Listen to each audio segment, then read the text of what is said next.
Pessoal que me segue aqui no TikTok. Ontem foi dia de Expo Anime Cariri, né?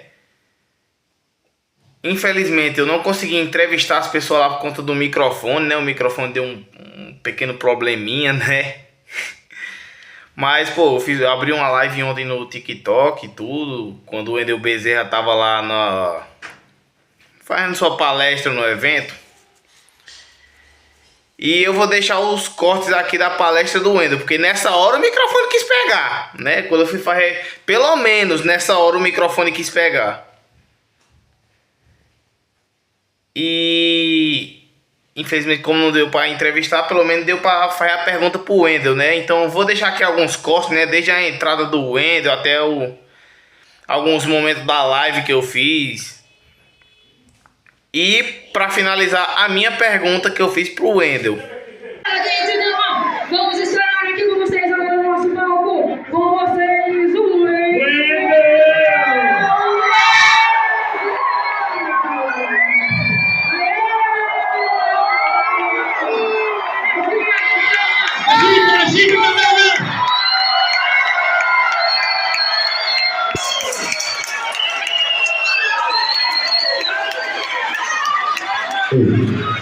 Boa tarde! Que energia, que legal! Eu ganhei mais de 8 mil! Muito obrigado pela presença de vocês, obrigado aqui pelo carinho, pelo tempo de vocês, obrigado pelo convite, pelo carinho de todo mundo, pela recepção. E, nossa, adoro esse tempo, adoro esse céu, essa temperatura, essa energia. Tomei cajuína já, adorei. Gente, não sei, estou emocionado aqui. Como é que vai ser a nossa dinâmica? A gente vai fazer uns técnicos para você, mas... Obrigado, prazer é todo mundo. Sim, eu vou começar com uma pergunta básica, mas é importante para quem gosta do lado. Como é que você se torna amador e como é que esse mundo fantástico, maravilhoso da dublagem está na tua vida? Cara, você tem tempo? Vou tentar resumir. Eu comecei no teatro com 4 anos de idade. Só fui mais novo de 5. E quando eu nasci... Vamos começar no teatro, né, só É isso aí. Assim. Exatamente. E aí, eu vou fazer um teste. Uma peça, chegou lá, precisava de algumas crianças. Minha mãe falou: ó, tem um pequenininho aqui também. Eu tinha 4 anos, precisava falar 2 falas. Mamãe estamos com fome, queremos comer, e foi a mamãe que mandou. Eram essas 2 falas que eu falei. Naquela época, tudo era um absurdo, isso era 1978. Então, tipo, e aí comecei a fazer a peça de teatro. A partir dali, com os 4 anos, eu nunca mais parei. E foi uma peça muito importante. Foi filho da Beli Ferreira com o Francisco Miranda, que é uma peça de Chico Buarque de Holanda chamada Amor na Água. Foi um sucesso assim, estrondoso, direção de um diretor italiano chamado Gianni Rato. Então já comecei com sorte, assim, grande estilo. Aos 5 anos de idade foi a primeira vez que eu entrei no estúdio para dublar. Não faço ideia por quê, nem por quem. Eu tinha 5 anos de idade. Não sabia que eu estaria aqui falando sobre isso um dia. Então, e aí a partir daí eu comecei a fazer outras peças de teatro, e novela, e comercial, e radionovela, e dublagem, e locução, e jingle, tudo, né, que o ator faz. E aí quando chega uma determinada idade, precisa ter um registro profissional de ator para dublagem. Mas como eu já trabalhava desde criança, quando eu tinha uns 15, 16, eu consegui um registro através de declaração de tudo que eu já tinha feito, né, na carreira. E aí eu fui no período de faculdade. Quando você é ator, às vezes a gente vê as pessoas na TV e você fala: nossa, o cara tá na TV, o cara tá bombando. Às vezes tá ganhando pouco. E eles, mesmo os que estão ganhando muito, estão desesperados, porque quando acabar a novela, acabou a novela, vai estar desempregado no dia seguinte, né? Ele não vai entrar na novela seguinte, porque, né, precisa ir mudando o elenco e tal. Então, quando foi chegando aquela idade assim, que você precisa pensar em grana de verdade, né? Aí eu falei, será que ser ator, eu vou conseguir pagar as contas, vai dar certo? É muito instável, né? Aí eu fui fazer faculdade de Direito.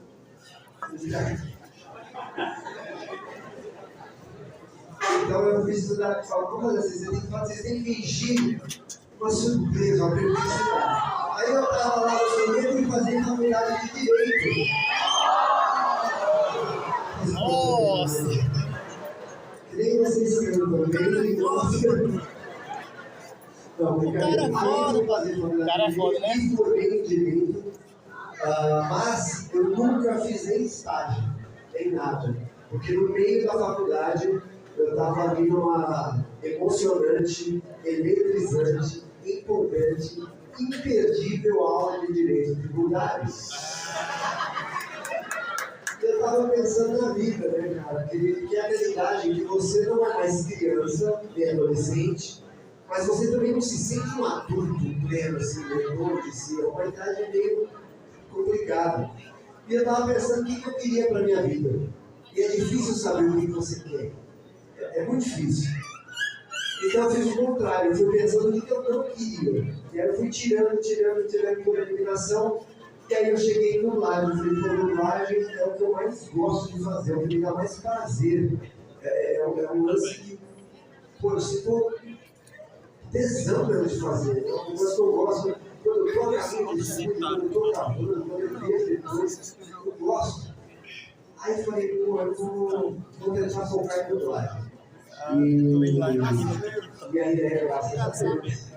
Aí, o que eu fiz? Nessa época, prepara a espontaneidade.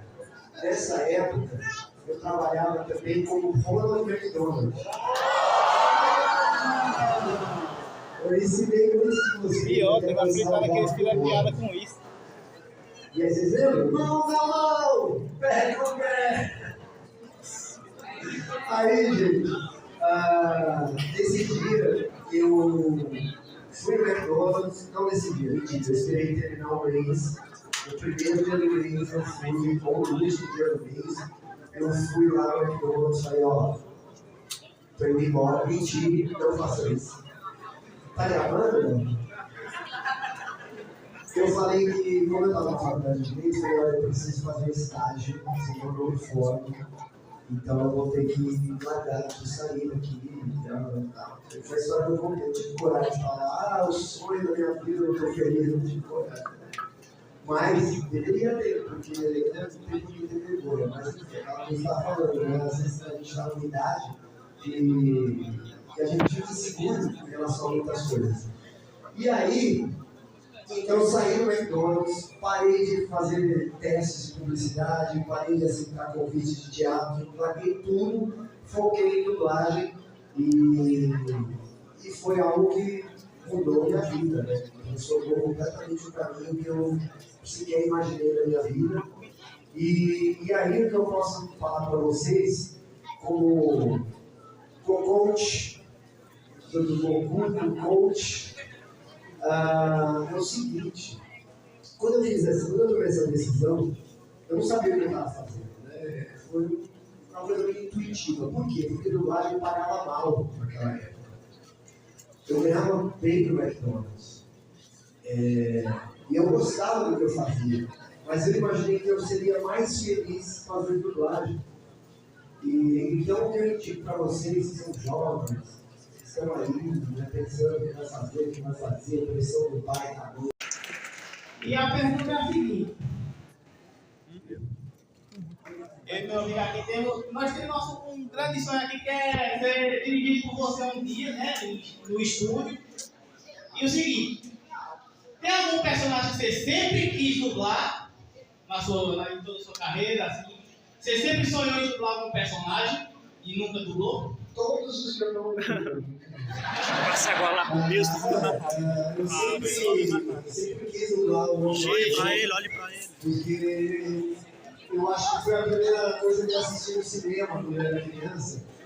E naquela época eu nem se dublava. Os filmes mais action, mesmo sendo infantil, eu não se dublava. Era legendado, eu não sabia nem ler. Minha madrinha ia contando o que eles estavam falando. Então eu acho que eu tive essa coisa do Homem-Aranha. Só que aí pegou, porque nos filmes o Homem-Aranha foi ficando cada vez mais jovem, e eu fui ficando cada vez mais velho. Aí não vai rolar. Mas aí o Amor Rei, que dirigiu, né? Eles filmes do Homem-Aranha, Homem-Averso, e colocou no último filme eu dublei no Aranha Escarlate. Parte da minha equipe do Dele Presente, com o action figure do Aranha Escarlate. Então, sonho realizado e vou atrás dos seus sonhos.